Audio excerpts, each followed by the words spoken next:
శ్రీ విష్ణు రూపాయ నమ శివాయ శ్రీ విద్య ప్రేక్షకులకి ఈరోజు స్వాగతం. ఈ రోజు మనము తులా రాశి వారికి 1st మే నుంచి 15th మే వరకు రాశి ఫలాలు ఎలా ఉండబోతున్నాయి ఇప్పుడు మనం తెలుసుకోబోతున్నాము. ఈ రాశి ఫలాలు ఏవైతే ఉన్నాయో గోచరం లోపల నడుస్తున్న గ్రహస్థితి ఆధారంగా అయితే నిర్మితం చేయడం జరిగింది.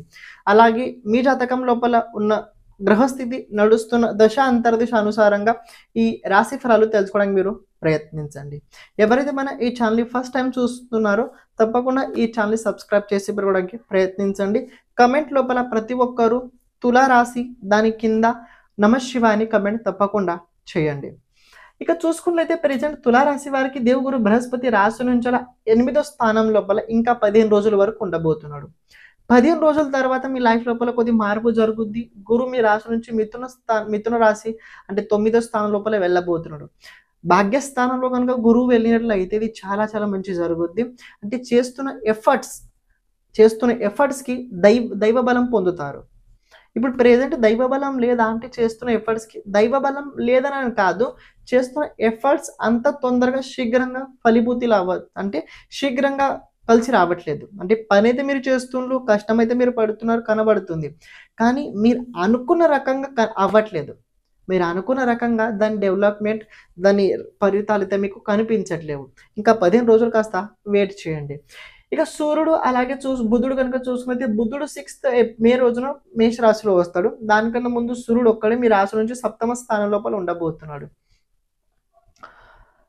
7వ స్థానంలో సూర్యుడు కనుక ఉన్నట్లయితే ఆపోజిట్ డైరెక్షన్ లోపల సూర్యుడికి ఇక్కడ దిగ్బలం ఎక్కువగా ఉండదు. అని 7వ స్థానం కాలచక్రంలో కనుక చూసుకున్నట్లయితే ఇది ఇక్కడ తులారాశి వచ్చుద్ది. ఉచ్చరాశిలో సూర్యుడు ఉన్నప్పుడు దిగ్బలం లేకపోవడం వల్ల కొద్దిగా దాంపత్య జీవితం లోపల దీని ప్రాబ్లమ్స్ ఉంటాయి. దాంపత్య జీవితం లోపల దీనికి సంబంధించిన ప్రాబ్లమ్స్ అయితే ఉంటాయి. రెండోది బిజినెస్ లోపల కూడా దీని ప్రాబ్లం ఉంటుంది. మరి ఇది ప్రాబ్లం ఇలాగే ఉంటుందా అంటే కాదు, 6th మే వరకు ఉంటుంది. 6th మే తర్వాత ప్రాబ్లం అంతా ఉండదు. ఎందుకు ఈ మాట చెప్తున్నా తెలుసుకోండి. మీ భాగ్యాధిపతి కూడా బుధుడే అవుతాడు. భాగ్యాధిపతి 7వ స్థానంలో. అలాగే మీ ఏకాదశాధిపతి సూర్యుడు అవుతాడు. భాగ్యాధిపతి అదే రకంగా మీ ఏకాదశాధిపతి 7వ స్థానంలో వచ్చిన తర్వాత బిజినెస్ లోపల గ్రోత్ అయితే ఉంటుంది.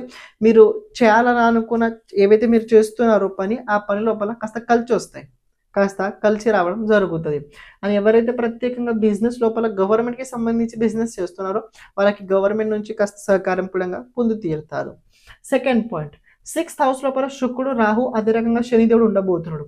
ఆడవాళ్ళ వల్ల కొద్దిగా లైఫ్ లోపల కొన్ని హెడ్ఏక్ అయితే ఎక్కువ కనబడుతుంది. మరి పెద్ద ప్రాబ్లం అవుద్దా అంటే ఒక విషయం తెలుసుకోండి. ఉత్తర భాద్రపద నక్షత్రం లోపల శుక్రుడు అయితే ఉండడం జరిగింది. ఉత్తర భాద్రపద నక్షత్రం ఇది శనిదేవుడు నక్షత్రం. శనిదేవుడు కూడా 6th హౌస్ లోనే ఉన్నాడు, శనిదేవుడు నక్షత్రంలోనే ఉన్నాడు. ఇక్కడ శనిదేవుడు మీకు కనుక చూసుకున్నట్లయితే చతుర్థాధిపతి, అదే రకంగా పంచమాధిపతి అవుతాడు. మనసు లోపల ఒక రకమైన తెలియని కాస్త ప్రాబ్లం అయితే ఉంటుంది. అంటే భయంగా కనిపించదు, మనసు లోపల ఒకటి కాస్త భయం అయితే ఉంటుంది. ఆడవాళ్ళ వల్ల ఏదో ఒకటి జరగబోతుందని ఒక భయం అయితే ఉంటుంది. కానీ యాక్చువల్గా అది అవుద్దా అంటే యాక్చువల్గా అది అయ్యే అవకాశం అనేది కనిపించట్లేదు. కానీ భయం అయితే ఉంటుంది. ఎందుకంటే తోడుగా రాహు కూడా ఉన్నాడు కదా. పూర్వ భాద్రపద నక్షత్రాధిపతి దేవుగురు బృహస్పతి రాశి నుంచి 8వ స్థానంలో ఉండడం వల్ల ఇది భయం ఉండడం మీకు స్వాభావికం. కాబట్టి అది భయంతో మీరు కాస్త ముందుకు వెళ్ళడానికి ప్రయత్నించుతాడు. ఎవరైతే ప్రత్యేకంగా కాంపిటేటివ్ ఎగ్జామ్ కోసం ప్రిపేర్ అవుతున్నారో అలాంటి జాతకులకి ఇది చాలా బాగుండబోతుంది. ఎవరైతే కోచింగ్ టీచింగ్ చేస్తున్నారో తులారాశి వారు ఉన్నట్లయితే వాళ్ళకి కాస్త డెవలప్మెంట్ అవుద్ది. దాంతోపాటు కొద్దిగా గుర్తింపు కూడా మీ లోపల వచ్చి తీరుద్ది. ఇంకో విషయం తెలుసుకోండి, కుజుడు రాశి నుంచి 10వ స్థానంలో ఉండబోతున్నాడు. కాస్త చేస్తున్న పని లోపల టెక్నాలజీ సపోర్ట్ అంతా కనిపించట్లేదు. అంటే సపోజ్ మీరు ఏదైనా పని చేస్తున్నారు, టెక్నాలజీకి సంబంధించి పని చేస్తున్నారు, అందులో టెక్నాలజీ చాలా అవసరం ఉంది. కానీ ముఖ్యమైన పని సమయానికే మీ టెక్నాలజీ మీ పని చేయదు. ముఖ్యమైన సమయంకే అంటే ఇంపార్టెంట్ సమయం లోపలనే మీ మొబైల్ అయినా పని చేయకపోవడం కావచ్చు, మీరు ఏదైతే ఉపకరణం ఉందో మీ దగ్గర ఎలక్ట్రిక్ డివైస్ అది పని చేయకుండా పోతుంటుంది. మరి పని తర్వాత చేస్తుందా అంటే టైం చేస్తుంది. ఎగ్జాంపుల్ చెప్తా, అర్థం చేసుకోండి. మీరు షూటింగ్ చేస్తున్నారు కానీ లోపల మెమరీ కార్డ్ ఇవ్వడం మర్చిపోయారు. కెమెరాతో అని ఉంది కానీ లోపల మెమరీ కార్డ్ ఇవ్వడం మర్చిపోయారు. అంత అయిన తర్వాత చూస్తే అర్రే లోపల మెమరీ కార్డ్ వేయలేం మర్చిపోయాం, ఇలా అవుద్ది. కుజుడు దశమ స్థానంలో ఈ రకంగా చేయిస్తుంటాడు. అంటే తొందరపాటు చేయిస్తాడు. పని అవుద్ది కాదనట్లేదు, కానీ ముఖ్యమైన వస్తువు అక్కడ ఉండదు. ముఖ్యమైన వస్తువు ఏదైతే ఉండాలో అది అక్కడ ఉండదు. ఇది తెలుసుకోండి. అని కుజుడు 4వ దృష్టి మీ వ్యక్తిత్వం పైన ఉండడం వల్ల కొద్దిగా ఆవేశం, కోపం ఎక్కువ కనబడుతుంది. కేతు రాశి నుంచి ద్వాదశ స్థానంలో ఉత్తర ఫల్గు నక్షత్రంలో ఉండడం వల్ల కొద్దిగా దాన ధర్మాలు చేయండి. దాన ధర్మం మీరు ఎంత చేస్తారో మీరు అనుకున్న కన్నా ఎక్కువగా మీకు వచ్చుద్ది. ఏదైనా ఎక్కువగా మీరు కావాలని అనుకుంటే అయితే ముందు దానం చేయండి. దానం చేస్తే అనుకున్న దానికన్నా ఎక్కువగా మీరు పొందగలుగుతారు. అదృష్ట సహకారం ఉందా అంటే అదృష్ట సహకారం ఉన్నది, దిగులు పడకండి. 6th మే తర్వాత మీ లైఫ్ లోపల కొద్దిగా గ్రోత్ అయితే కలగబోతుంది. ఇక 6th మే నుంచి రాహుకేతు కూడా మారబోతున్నారు, దేవుగురు బృహస్పతి కూడా మారబోతున్నారు. అంటే తులారాశి వారి జీవితం నేను జూన్ 1st వీక్ నుంచి చాలా హెడ్ఏక్ లోపల, అంటే చాలా హెడ్లైన్ లోపల మారే అవకాశాలు అయితే కనబడుతున్నాయి. ఇంకేదైనా చెప్పాల్సిన అవసరం ఉందా అంటే హెల్త్ పరంగా కొద్దిగా మీకు ఏదైనా చెప్పాల్సిన జాగ్రత్త ఉందా అంటే కాస్త వాకింగ్ ఎక్కువ చేయండి. కాస్త బాడీ లోపల ఫ్యాట్ పెరిగే అవకాశాలు ఎక్కువ కనబడుతున్నాయి. డయాబెటీస్ పేషెంట్స్ ఎవరైనా ఉన్నట్లయితే తప్పకుండా డాక్టర్ని సంప్రదించండి. వాకింగ్ ఎక్కువ చేయండి, సమయానికి భోజనం తీసుకోండి. బయట ఎండ ఎక్కువ ఉండడం వల్ల బయట అస్సలు తిరగకండి. సన్ స్ట్రోక్ వచ్చే అవకాశాలు కనబడుతున్నాయి. ఎందుకంటే సూర్యుడు అలాగే బుధుడు సంబంధం డైరెక్ట్ సప్తమ దృష్టి మీ రాశి పైన ఉండడం వల్ల, మీ రాశాధిపతి 6th హౌస్ లోపల ఎగ్జాల్టెడ్ ఉండడం వల్ల కొద్దిగా హెడ్కి సంబంధించి ప్రాబ్లమ్స్ అయితే అవుతుంటాయి. ఆ కారణంగా కాళ్ళు నొప్పులు కూడా లేస్తుంటాయి. ఏంటి అకారణంగా, ఎలాంటి కారణం ఉండదు, మీరంత ఇది కూడా ఉండదు, కానీ కాళ్ళు ఎక్కువ నొస్తుంటాయి. ఇది కొద్దిగా అవుతుంటుంది. 15th మే వరకు ఉంటుంది, దాని తర్వాత తగ్గుద్ది, తెలుసుకోండి. ఇంకేదైనా చెప్పాల్సిన అవసరం ఉందంటే ప్రెజెంట్ గోచరం లోపల కాలసర్ప యోగం అయితే నడుస్తుంది. ద్వాదశ స్థానం నుంచి 6th హౌస్ వరకు ఉండబోతుంది. ఏదైనా కోర్ట్ కేసు, పోలీస్ కేసు ముందు నుంచి ఏమైనా ఉన్నట్లయితే అది కాస్త ఇంకా పెండింగ్లో ఉంటుంది. ఇక గురుబలం వచ్చిన తర్వాత అక్కడ కొద్దిగా మీకు సపోర్ట్ అయితే దక్కి తీరుద్ది. కానీ తొందరపాటులో ఇలాంటి రకమైన నిర్ణయాలు అస్సలు తీసుకోకండి. ఎందుకంటే కుజుడు 7th ఆస్పెక్ట్ చతుర్థ స్థానం పైన ఉంది, 4th ఆస్పెక్ట్ మీ రాశి పైన ఉంది. తొందరపాటులో మీరు ఏదైనా చేసే అవకాశాలు కూడా చాలా ఎక్కువగా కనబడుతున్నాయి. కేర్ఫుల్గా ఉండండి. రెమెడీస్ మీరు ఏవైతే చేస్తున్నారో ముందు నుంచి అవే చేస్తూ ఉండండి, బాగుంటారు. ఇక రాబోయే రోజుల్లో నేను డైలీ రాశి ఫలాలు అంటే లాంగ్ వీడియోలు అయితే చేయను, షార్ట్ వీడియోలో చేస్తాను. కానీ వీక్లీ రాశి ఫలాలు రాబోయే రోజులు చెప్పడానికి ప్రయత్నించుతా.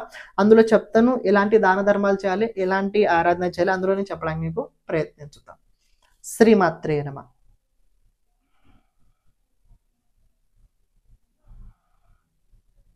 క్షమించండి, నేను మధ్యలో రావడం జరిగింది. చూడండి, ఎవరైతే మీ జాతకం గురించి మొత్తం తెలుసుకోవాలని అనుకుంటున్నారో అది కూడా భావంతో పాటు, గ్రహాలతో పాటు, దశతో పాటు మొత్తం విజువలైజేషన్ కనుక మీరు తెలుసుకోవాలనుకున్నట్లయితే, అంటే స్క్రీన్ పైన కనబడుతున్న అనుసారంగా జాతకంకి మొత్తం సంబంధించిన వీడియో ఫార్మాట్ లోపల నిర్మితం చేయడం జరుగుతుంది. అంటే మీ జాతకం మొత్తం వీడియో చేయడం జరుగుతుంది. దాదాపు చూసుకున్నట్లయితే ఆ వీడియో 40 minutes నుంచి 1 hour వరకు ఉండబోతుంది. అంటే అందులోపల రాబోయే రోజుల్లో 10 సంవత్సరాలు ఎలా ఉండబోతుంది, మీ జాతకం లోపల ఎలాంటి దోషాలు ఉన్నాయి, ఎలాంటి యోగాలు ఉన్నాయి, ఆ యోగాలు ఎప్పుడు యాక్టివేట్ అవుతాయి, దాని గురించి మొత్తం మనం ఆ వీడియో లోపల చెప్పడం జరుగుతుంది. అంటే వ్యక్తిగత టైం జాతక అనుసారంగా ఉంటుంటాయి. ఎందుకంటే గోచరం మారే కొద్దీ గోచర గ్రహస్థితి ఫలితాలు కూడా మారుతుంటాయి. కానీ మన జాతకం లోపల గ్రహస్థితి ఎలా ఉంది చూసుకొని తెలుసుకున్నట్లయితే మీకు చాలా ఈజీగా మీ జాతకం గురించి అర్థమవుద్ది. అని ఈ వీడియో ఫార్మాట్లో చేయడానికి ముఖ్యమైన కారణం ఏంటంటే, మన జాతకం గురించి ఎప్పుడైతే మనం ఒక విజువలైజేషన్ చూస్తుంటామో, సపోజ్ నేను ఒక వీడియో చెప్తున్నా, మీ గురించి చెప్తున్నా అనుకోండి, మీకు చూసేటప్పుడు కాస్త తెలుసుద్ది, అరే ఇది నిజంగా ఇలా అవుతుంది అంటే మనకంటూ కాస్త మనకి పాజిటివ్ ఫీలింగ్ కలుగుద్ది. మనకి ఇలా ఉంది, మనం ఈ రకంగా బ్రతకాలి అంటే జాతకం లోపల ప్రత్యేకంగా ఏంటంటే ఏది ఎలా ఉంది చెప్పడం జరగబోతుంది. మీరు కనుక మీ జాతకం గురించి చూపించుకోవడానికి ఇంట్రెస్ట్ ఉన్నట్లయితే, అంటే మీ జాతకంది మొత్తం వీడియో ఫార్మాట్లో కనుక మీకు కావాలనుకున్నట్లయితే ఇక్కడ స్క్రీన్ పైన కనబడుతున్న నంబర్కి మీరు వాట్సాప్ చేయండి. మీ జాతకం మీ వీడియో మీరు పొందగలుగుతారు. ఈ జాతకం ఎప్పుడు దొరుకుతుందంటే మీరు అమౌంట్ పే చేసిన తర్వాత 5 daysకి మీకు ఈ జాతకం మీకు వీడియో ఫార్మాట్ లోపల గూగుల్ లోపల, అంటే గూగుల్ డాక్యుమెంట్లో కావచ్చు, లేకపోయినట్లయితే ఒక స్టోరేజ్ ఫార్మాట్ ఉంది, దాని అనుసారంగా మీకు పంపించడం జరుగుతుంది. ఇప్పుడు మీరు ఏదైతే వీడియో చూస్తున్నారో కంటిన్యూ చేయండి.